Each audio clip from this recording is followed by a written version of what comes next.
What's going on, everyone? Blessing to you and blessing to your family. Welcome back to Arsenal Football Channel. I hope you are well.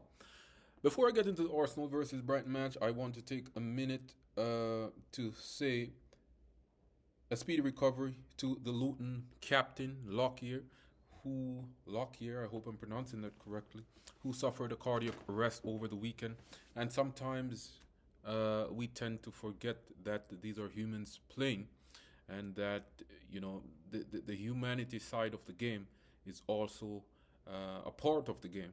And it was good to see that the players was told to get off the field, and they actually postponed the match to address the issue. We know now that Lockyer is in the hospital recovering. So I just want to take a moment to recognize that and say kudos to the persons who were involved for the gesture of postponing that match. Okay, so with that out of the way, let's get into Arsenal versus Brighton match. Arsenal 2, Brighton and Hove Albion 0. I know this was not going to be an easy game. Rather, I know it was going to be a hard game because Brighton is a very, very good side, one of the most technically gifted team, especially since they have been under the tutelage of Robert De Zerbi. And this is how the game played out. It was not easy. And I think a good place to start, since I mentioned his name, is a quote from Robert De Zerbi. I am going to read a quote that Robert De Zerbi used in his post-match interview, and I'm also going to read a couple of stats because I think these are important. So in his post-match interview, Robert De Zerbi was asked about the match, and this is what he said. Robert De Zerbi said, "Arsenal made us suffer. We are not used to suffering in this way in the Premier League, right?" And I wanted to mention that, and I'm patting myself on the back a little bit here, but it goes back to what I have been saying since the start of the season. This team is no joke, and I'm not the only one seeing it. Managers like Robert De Zerbi, who is a very, very good manager in my opinion, I think he could be a manager of a top team. He's seen it, and he also went on to say that Arsenal is probably the best team in the Premier League this season. And as I said before, I think Arsenal can and will win the league, and I stand by that. And quotes like this just reaffirm my prediction, right? This is a team that means business, and if you know the sport and you watch the team, taking your bias hat off, of course, if you're not an Arsenal fan, you'll realize that this team, they are going places, and they have a very, very good chance to win this league this year. Another thing that I want to highlight is that Arsenal is the first team to stop Brighton and Hove Albion from scoring in 21 Premier League games. Now, I wanted to highlight this because I am saying that this team, it is not just a chaotic team, right? Some teams in the Premier League, and I would not like to call names because I'll speak about this later, but some teams are very chaotic. But not this team. This team is a very controlled team, and you could say that chaotic nature was a part of us last season, right? But this team has taken it all the way down, and they're very controlled. They know how to control the game. They know about the game state. They know when to turn it up, right? And they know when to take it down a notch. So I want to highlight that Arsenal are doing things that no one else have succeeded in some time as it relates to opponents, and very good opponents, right?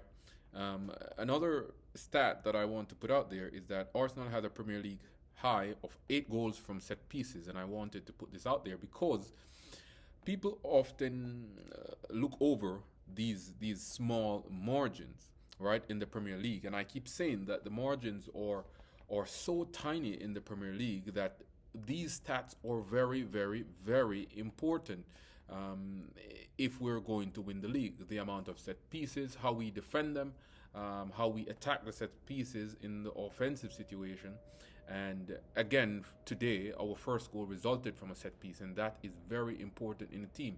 So, defensively, we have been superior in the Premier League. We have the best defense thus far. In set pieces, we have been superior as well. So, what this is telling you is that if the game is very close, we have so many different ways to score a goal, on top of the fact that we have different players that can contribute to the goal. So we have threats from all different angles in this team. And that is why I keep beating the drum on the point that this team, it has a very, very good chance, and I think we can and will do it. So I just wanted to point those out because I thought those were important. Okay, so let's get into the game overall. Let's start with what we usually start with. The energy in the ground. The energy was good. The energy was good. But as usual, I want more from our Arsenal crowd, especially when it's playing at home. Yes, I could hear the fans and the fans were up for it. But I think we have heights that we can get to that we haven't gotten to as yet. And I always strive for that because I think the fans are a big part of what we are trying to achieve here. Our long-term vision is to be one of, if not the best club in the world. As a matter of fact, not even one of. Our vision is to be the best club in the world. And if we're going to do that, we need every subset of Arsenal to be at the highest level. And so even though I want to say shout out to the fans for the atmosphere that they created in the club, in the crowd today, I still think we can take it up a notch. So overall, the energy was good, and I want to say shout out to the fans for that. Okay, so let's move on to the tactics. Arsenal and Brighton are very similar teams in that they are two teams that are technically very good. They are two teams that want to keep the ball. They are not afraid to keep the ball, and they are not afraid to lose the ball. What do I mean by this? I mean that Arsenal passes out from the back. It doesn't matter the pressure that they're under. Brighton does the same. And if they lose it, De Zerbi will tell them that's okay, mistakes will happen, but you need to pass out from the back. It's all about control. And the game is such that there has been this evolution where more teams are trying to play a controlling type of game. We're not just going to lump it up front. We want this ball and we need to be precise with it. And such is the nature of these two teams. Arsenal, our club, and Brighton, and that's how it played out. However, you saw the superiority of Arsenal, and it says that Arsenal are leap and bounds in terms of in comparison to Brighton, and keeping the ball and moving the ball at speeds, and that played out in the game, and thus Robert De Zerbi's statement in that Arsenal absolutely deserved to win the game, and we were the better club on the day, and we made them suffer. Because even though this is their game as well, the way we keep the ball and move the ball across the pitch, it is such that they could not deal with it. So in terms of tactics, we were very good. Mikel Arteta, many times in the game, he shifted the players around. As you know, our team is not static in that our number 9 does not always stay at the number 9. Our wingers, they do not always stay out wide. Sometimes they will come inside. Our midfielders, they are not always in their starting position. Sometimes they're in the attacking position, and that is what makes our team so dangerous, because it's a constant movement. That if you are marking one person, you don't know if you should pass the person on or you should follow them. It creates confusion, and that is another facet that we have in our armor that we can use against teams. So overall, it was good tactically from Mikel Arteta. When the changes needed to be made in the latter stages of the game, he made these changes, and the substitutions absolutely impacted the game, and at the end of the day gave us a comfortable win, right?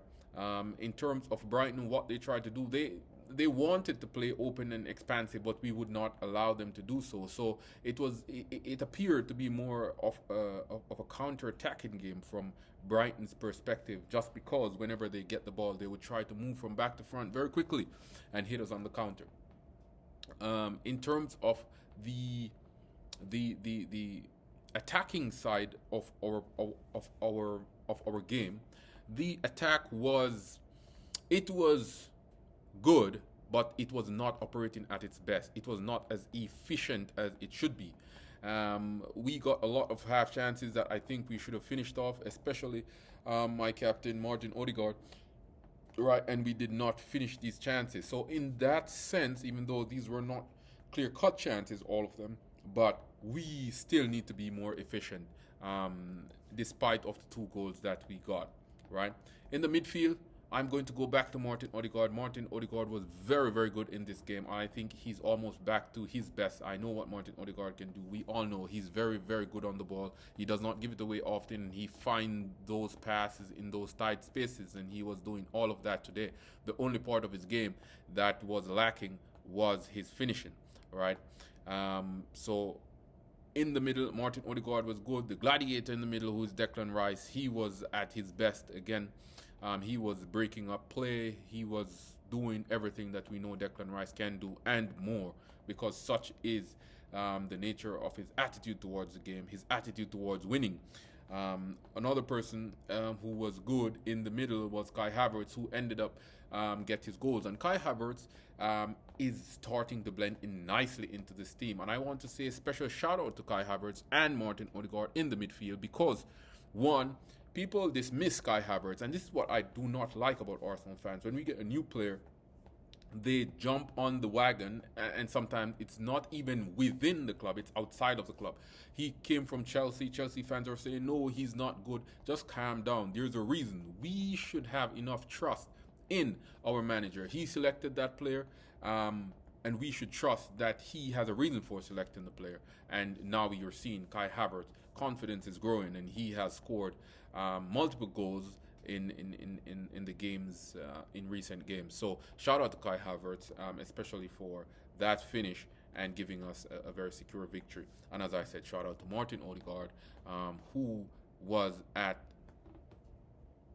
on top of his game today. Not at the best, because I would love him to finish some of those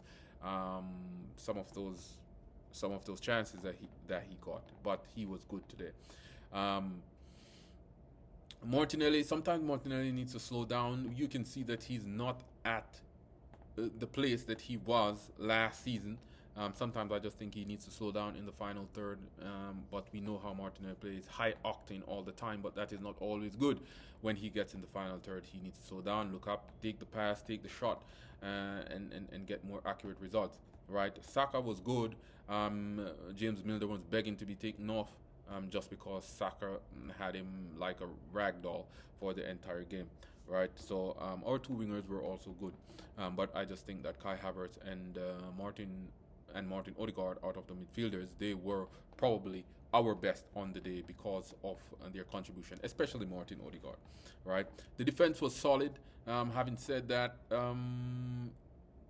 they did get, especially in the latter stages of the match, Pascal Gross, I don't know, Gross, had a very good chance, and we got lucky from the chance, and luck is a part of the game, right? What do you do after the luck? You brush yourself on and you move again. That is the most important part, right? So David Raya did not have much to do, and when he was called upon, his distribution was good, especially, right? The defense, I have no complaints about the defense. We defended as well as we should. We closed out the game as well as we should. So Gabby, Saliba, Zini, Ben White, I have no complaints with any of these players in terms of the defense. My pick of the goals, it would be the second goal. Second goal because of the contributions from the substitutes, i.e. Leandro Trossard, Eddie Nketiah, and Kai Havertz to finish it off. And Trossard did very well in terms of controlling the ball, being aware of his pace. He sent the ball to Eddie, who played Kai Havertz through with a very, very good pass. That's a killer pass, and I will be looking at that in the analysis, as I always do, and how this pass became very important for the second goal, right? So the substitutes were good, and they contributed to this goal, and my pick of the goal, I would say it would be the second goal One, because it was scored by Kai Havertz, and Kai Havertz has been taking a lot of slack from the fans unfairly, in my opinion. And now he is showing that he can do it, and he is doing it. My man of the match, I would say, it would go to Martin Odegaard because he performed very, very well this game. So I would give that to Martin Odegaard. What does this mean for us as a team? It means that we go back to the top of the Premier League. Um, it also means that we have a big game next week at Anfield. This is probably the ground that I am most skeptical of all the grounds in the Premier League. It is always very, very hard there, but I have confidence that we can go there and we can impose ourselves and have a very, very good game. So in terms of what to look forward to, it's Anfield coming up next week, and I'm sure that with this confidence, it will do us a world of good in terms of going into that game. So, with that being said, that is my overall look at the match and key things that happened in the match. And be on the lookout for the analysis as I will go over the goals and look at the different plays that affected us in a positive or negative ways very soon. Until then, walk good. Blessing to you, blessing to your family. And as usual, leave a like, leave a comment, subscribe to the channel, and I'll see you soon. Walk good.